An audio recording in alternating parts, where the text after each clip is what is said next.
the Philips heart start defibrillator, the AED. You want to look for that readiness flashing green button that's right there in the corner. There it is. This is a very smart machine. It does a self-diagnostic every 24 hours to make sure that it's working properly.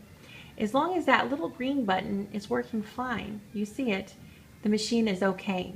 If there was something wrong with the machine, that little light would not be blinking, and instead you would hear a chirp, and this blue button right here would be flashing, and you would push the button and it'll tell you what's wrong with it.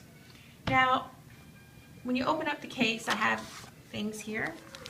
I have this special consideration before you use the AED, just a quick checklist to make sure that you have everything.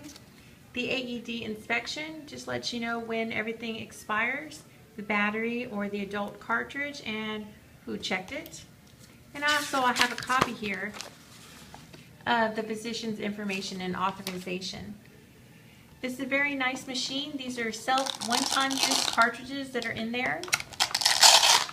The battery in the back here is good for it's good for 4 years. Here's the battery right here. You would just push this little button and it would come out.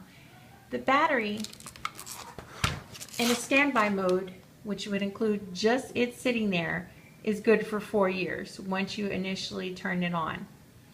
If you go ahead and use the machine, that battery is good up to 200 shocks. So not bad.